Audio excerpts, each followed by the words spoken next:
Hi, today I'm going to show you how to use just this and this to make a super speedy but delicious oven-baked bolognese.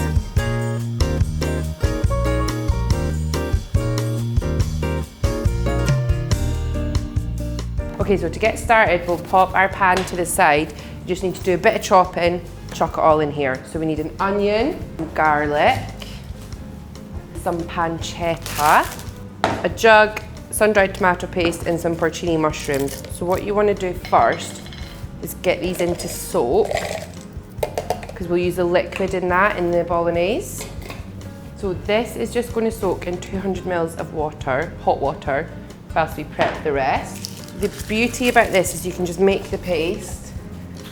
It can even sit in the fridge if you want till you get home from work. And then all you have to do is pop it in the oven. Now, there's no need to peel your carrots as long as they're washed and you give them a good scrub. There's lots of goodness in that peel. And don't be too careful about how you chop it up because it's all going to get blitzed in the food processor anyway. Now we need 2 sticks of celery.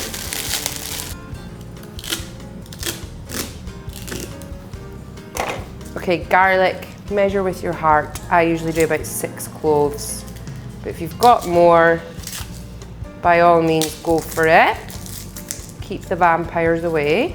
These are actually super big cloves, so I'm only going to use 4. Just give them a bash with the back of your knife, and the skins will pop off like that. Okay, get rid of all your veggie trimmings, or keep them for stock. Right, veggie's done. That's the boring bit done. Now we've got some smoked pancetta. You could just use, if you've got any bacon in the fridge, what else? Some guanciale maybe. But yeah, smoked pancetta or unsmoked will work just fine.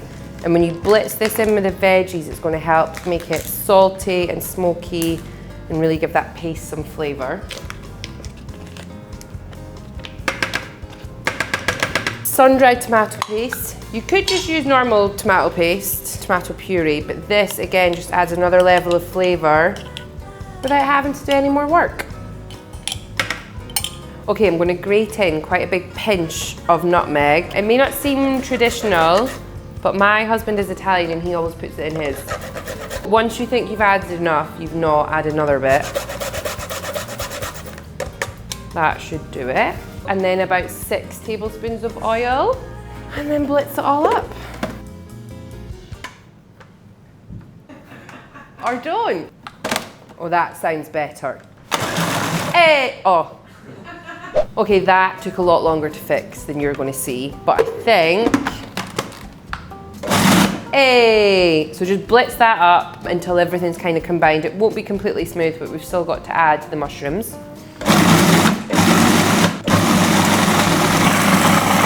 And when it's kind of looking like that, you can spoon down the sides a bit. I'd recommend a spatula. And then what we're going to do is pour in the mushrooms, liquid and all, because that'll just loosen it a little bit. And that lovely soaking liquid, you can see the colour of it, is full of porcini flavour and goodness. So let's whack them in, and then another blitz. Okay, paste done. Okay, so now, all you need is your pan. That's it, that's the hardest part's done. Tip it all in. I think this is about a 30 centimetre pan. You want to make sure it's oven proof, but it doesn't have to have a lid. So you just want to spread it all across the bottom of the pan. Done. Now what you will have done that I haven't is preheat the oven to 220 degrees fan. Okay, so the oven's on, super hot, and the reason you don't need a lid for your pan is because all the mince that we're about to sprinkle on top of this will get really lovely and caramelised.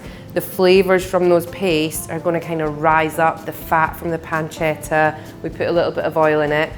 So you don't want to stir, you don't want to mix anything. You just want to sprinkle that mince on top and then the magic will happen in the oven. You need about 750, 800 grams of mince. And then with clean hands, sprinkle, sprinkle, sprinkle. You don't want any big clumps because the more surface area that the mince has, the crispier and crunchier it'll go. Kind of like burnt ends on the top. When I tested this at home, there was a bit of conversation, a heated discussion, shall we say, as to whether it should just be beef mince or beef and pork. Some Italians use both, some Italians use just one. I've just used one here for ease, but by all means, you can switch it up a bit.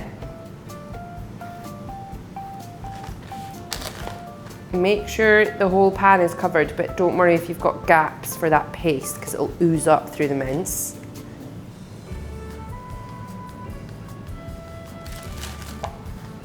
You'll notice I didn't season the paste because there's a lot going on there, and you'll get quite a lot of salt from the pancetta, but it's a good idea now to sprinkle the top with salt and maybe a little bit of pepper, because it'll just help crunch everything up and season the meat. There we go. And now this goes in the oven for 15 minutes. And when I bring it back out, you'll see what I mean about everything just getting to know each other, caramelizing, a bit crunchy here. It's gonna be good. Okay, oven's up to temperature. You just need to bang it in for 15 minutes. In the meantime, you could have a cup of tea, you could read a book, you could hang up the washing. There's many things, I'll let you decide.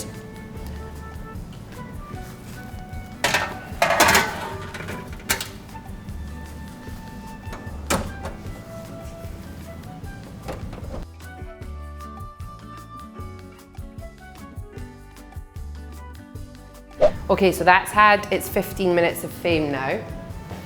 Grab your oven gloves because it's going to be hot, but it's going to be hot and bubbling and delicious.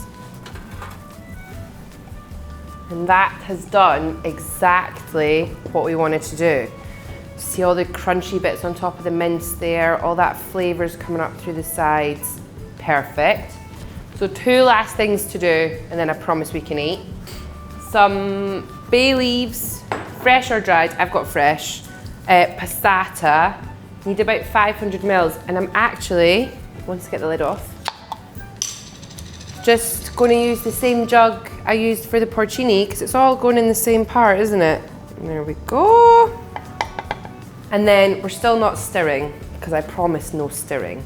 We're just going to break up the mince and pour this passata over so everything kind of combines. So in with the passata. So you can see when I'm combining this, there's almost like a blanket of mince on the top, which is going to be full of flavour and delicious. All that paste has started to cook down, and everything is looking wonderful. So this paste that we've made is very umami. So you've got sweet, salty, and then you've got this flavour called umami, which is really rich and deep. It smells incredible. It smells like you have been slaving over the stove for hours, but you haven't. As you saw, we just blitzed up a paste and bung it in the oven, that's all. But by almost like roasting it in that really hot oven, it's created this like layers of flavour. There we go. Right, poke in your bay leaves. Doesn't have to be pretty at all, and then back in the oven for 15 minutes.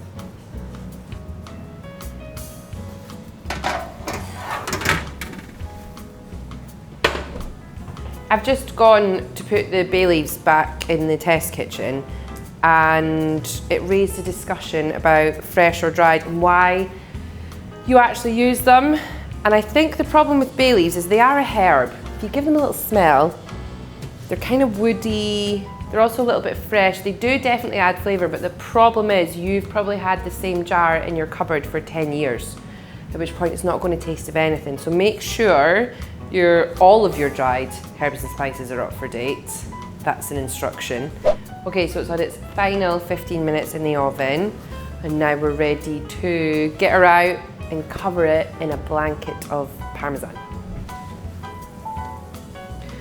Oh, she's bubbling. Look at that, thing of beauty. Actually recommend leaving it maybe 5-10 minutes to sit a bit, because it's so hot before you put the cheese on, but it'll still be hot enough that it'll create like a nice little crust. So yeah, I'm just gonna give it a minute. Okay, it's had a little rest, it's cooled down just a touch. I'm gonna take these bay leaves out. And then I'm using Parmesan. You could use pecorino. You could even use mozzarella, bit of cheddar, but don't tell anyone. And you just want to grate it all over the top. The more the better. And you get a bit of an arm workout in. Again, when you think you've done enough, you haven't. Keep going. You can see all around the edges, it looks quite dark. It's absolutely not burnt, that's just flavour, that's really concentrated deliciousness. So I'm gonna serve this with pasta today. You could serve it with the rice, you could serve it on a baked potato, you could eat it straight out of the pan, it's up to you. So we did have a conversation in the kitchen this morning with the team about types of pasta. It ended in a disagreement, shall we say. The team won. They said because it's Bolognese, it has to be long pasta. So I'm using pappardelle. I would have used rigatoni because I think the sauce, oh no, would get stuck in all those lovely little holes, but hopefully I'll get my own way next time. So just dish up your pasta and then, I don't know if you want to come in and see this bit because there should be a nice crust when I spoon into it.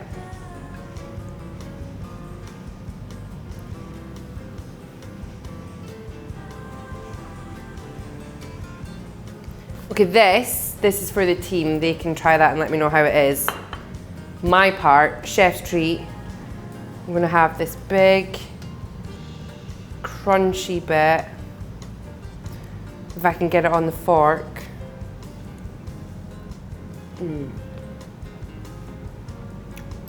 It's genuinely delicious. It's salty, it's a bit sweet. It tastes like you've stood stirring like that over a hob all afternoon and you absolutely haven't. We used a pan, a jug, a food processor and a couple of spoons, that's all you need. You've not had to stand for hours chopping things into tiny little pieces, you've chucked it in the food processor, the hard work is done for you. I reckon the 5 minutes after you've done your prep is just half an hour in the oven. All you have to do is take it out to add the passata.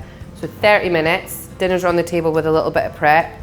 You've also probably got lots left here to freeze, just let it cool, pop it in a bag, a reusable bag, freeze it, take it out for lunch, take it out for dinner. I think it's a winner. It's Italian approved in my house, so there you go.